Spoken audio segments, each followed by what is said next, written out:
Passive euthanasia यानी इच्छा मृत्यु और गरिमापूर्ण जीवन जीने के साथ ही हमारा कानून और संविधान ये कहता है कि गरिमापूर्ण मृत्यु भी होनी चाहिए। ऐसे जीवन का क्या जिसमें आदमी सिर्फ वेजिटेटिव स्टेट यानी लोथ की तरह रहे और उसमें सांसें तो चलें, लेकिन ऐसा जीना भी क्या जीना है। इस पूरे मामले पर सुप्रीम कोर्ट ने एक पीड़ित युवक जो 13 साल से सिर्फ बिस्तर पर है, सांसें तो चल रही हैं, ज़िंदगी की डोर बस बिल्कुल मामूली सी रह गई है जिसमें कभी भी वो डोर टूट सकती है, लेकिन 12 साल हो गए हैं। अब उसके माता पिता ये कह रहे हैं कि हे ईश्वर, अब तो इसे उठा ले। लेकिन अब उन्होंने कोर्ट में जाकर कहा, माय लॉर्ड, अब इसको मृत्यु दे दी जाए, क्योंकि अब ज़िंदगी मौत से भी बदतर हो गई है। इस पूरे मामले में हरीश राणा यानी जो युवक है, उसके पिता अशोक राणा और माँ, उनके वकील हमारे साथ हैं मनीष जैन जी। मनीष जी, ये पूरी स्थिति जिस पर आप लोग गुहार लगा रहे हैं कोर्ट ने इससे पहले भी इच्छा मृत्यु के लिए वो कानून में प्रावधान रखे हैं और इजाज़त दी है, कितना ज़रूरी है इसमें, क्योंकि मेडिकल रिपोर्ट्स भी कह रही है कि अब हरीश को रिवाइव नहीं किया जा सकता है, जीवन इससे बेहतर तो नहीं हो सकता जैसा चल रहा है।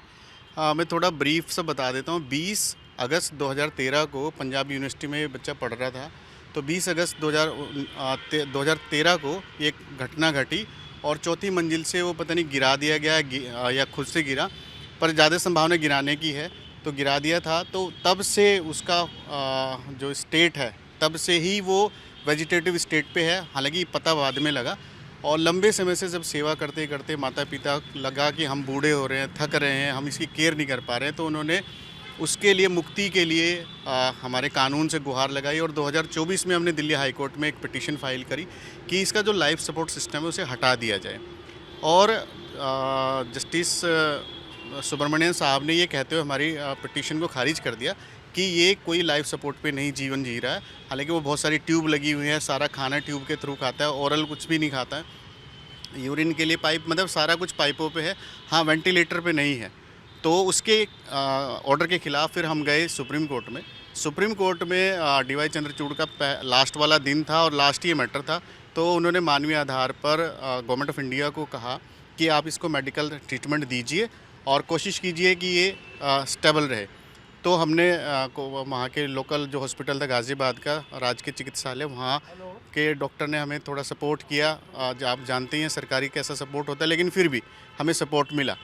उसके बाद फिर हमने एक लिबर्टी ली थी सुप्रीम कोर्ट से कि अगर हमें कोई दिक्कत होती है, कोई नई बात आती है, तो हम फिर से उसे रिवाइव कर सकते हैं इस केस को। तो कोर्ट ने हमें लिबर्टी दी थी, तो हम उसी रिवाइवल में मिसलेनियस एप्लीकेशन के थ्रू इस केस में भी आए। सुप्रीम कोर्ट ने आज अशोक राणा जी और उनकी पत्नी से मुलाकात की, यानी जो हरीश है उसके माता पिता से मुलाकात की है, तो उसमें कितनी उम्मीद लग रही है कि उनकी गुहार कोर्ट मान लेगा और ये देखेगा कि गरिमापूर्ण ज़िंदगी अगर नहीं हो रही है तो गरिमापूर्ण मृत्यु ही दी जाए। देखिए, मेडिकल बोर्ड कॉन्स्टिट्यूट किया था पिछली डेट पे सुप्रीम कोर्ट ने, और उसने अपनी रिपोर्ट में कहा है कि भाई नेग्लिजिबल चांसेस हैं, कोई चांस है ही नहीं एज सच। उसके बाद सेकंड ओपिनियन के लिए एम्स को भेजा और एम्स ने भी अपनी सील कवर रिपोर्ट फाइल कर दी है। और आज 2:30 बजे जस्टिस पारदीवाला की बेंच ने उनके साथ मीटिंग करी है, तो वो तो मैं रिवील नहीं कर सकता, बट हाँ ये है कि कोर्ट भी बहुत ज़्यादा इस बात को लेके परेशान है कि उस बच्चे के साथ, हरीश राणा के साथ इतनी दिक्कत हो रही है। और कॉन्स्टिट्यूशन कहता है गरिमापूर्ण जीवन की, लेकिन वो गरिमापूर्ण जीवन नहीं जी पा रहा है। तो पर उसको मृत्यु देने का भी सुप्रीम कोर्ट नहीं चाह रही है, क्योंकि जीवन नहीं दे सकती तो मृत्यु भी नहीं दे सकती। तो इस पसोपेश में फंसे हुए हैं, लेकिन देखते हैं क्या उसमें जजमेंट आएगा, ये तो वक्त ही बताएगा। मनीष जी, जो कानून बनाने की मांग बार बार हो रही है, उसके दुरुपयोग को लेकर अदालत ज़्यादा चिंतित है कि कानून बन जाएगा तो उसका दुरुपयोग भी होगा, तो ऐसे बीच का रास्ता क्या हो सकता है? देखिए, दुरुपयोग में ये है कि बहुत सारे लोगों की सिचुएशन बहुत ख़राब चलती है और प्रॉपर्टीज़ के लेकर और कई अन्य विषयों को लेकर लोगों को मार दिया जा सकता है पूरे देश में, बहुत रिमोट एरियाज़ में भी। तो उसको देखते हुए तो शायद नहीं दे पा रही है पैसिव यूथेनेशिया, इच्छा मृत्यु। बट हाँ, कोई rarest of the rare case आता है और उसमें सिचुएशन दिखाई देती है, तो सुप्रीम कोर्ट को, कानून को उसका सपोर्ट करना चाहिए और उस व्यक्ति को मुक्त कर देना चाहिए। ऐसी मुझे लगता है संभावना होनी चाहिए। बाकी तो सुप्रीम कोर्ट खुद ही डिसाइड करेगा कि क्या होना चाहिए, क्या नहीं होना चाहिए। एक सवाल ये कि जिन माँ बाप पे ऐसी बीत रही है, 12 साल से वो अपने बच्चे को न तिल तिल जीता हुआ देख पा रहे हैं, न तिल तिल मरता हुआ देख पा रहे हैं, तो उनके दिल में क्या गुजरती है, क्या सोचते हैं वो? देखिए, जब हम ये केस ड्राफ्ट कर रहे थे 2024 में, तो बहुत पीड़ा से उन्होंने कहा था कि हम अपने बच्चे का जीवन बचा भी नहीं पा रहे हैं और जीवन ख़त्म भी नहीं हो पा रहा है, और रोज़ हम इसको देखते हैं। लेकिन उनके साथ एक अच्छी बात यह है कि मैं बताना चाहूँगा कि वो एक इंस्टीट्यूशन है ब्रह्मा कुमारी, उससे जुड़े हुए हैं, तो उसकी वजह से उनके मन में बहुत ग्रेटिट्यूड है और ये मान के चलते कि भगवान जो करेगा अच्छा करेगा, और जो कानूनी प्रक्रिया है वो अपने हिसाब से काम करेगी।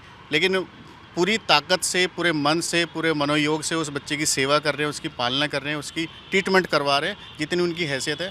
किसी से कोई डिमांड नहीं, किसी से कोई रिक्वेस्ट नहीं, सिर्फ भगवान के भरोसे और कानून के भरोसे वो चल रहे हैं, और उन्हें विश्वास है कि कुछ अच्छा ज़रूर होगा उनके साथ। चुनौतियाँ क्या क्या हैं इन सारी चीज़ों के बीच? चुनौती ये है कि उनका जो हरीश राणा है उसकी कुछ स्पेसिफिक ट्यूब्स हैं, जो खाना खाता है तो ट्यूब से खाता है, और आम आदमी जैसे हम खाना खाते हैं ओरली मुंह से खाते हैं और कुछ भी अपनी पसंद का खाते हैं, लेकिन उसको हर खाना लिक्विड फॉर्म में ही देना पड़ता है, और वो हमारे खाने से भी महंगा खाना हो जाता है उसको संभालना, निकालना ये ज़रूरी हो जाता है।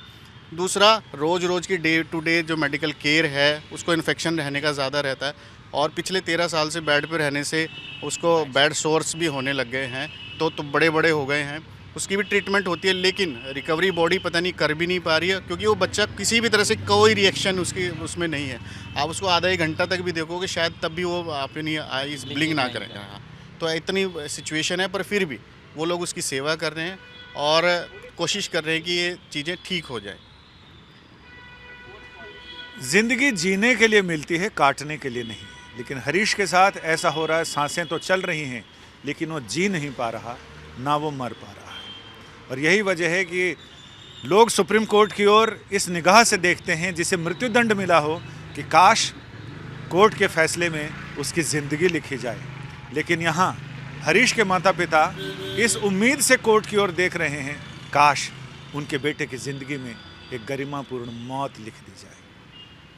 कैमरामैन दीपक बिष्ट के साथ संजय शर्मा, दिल्ली, आज तक।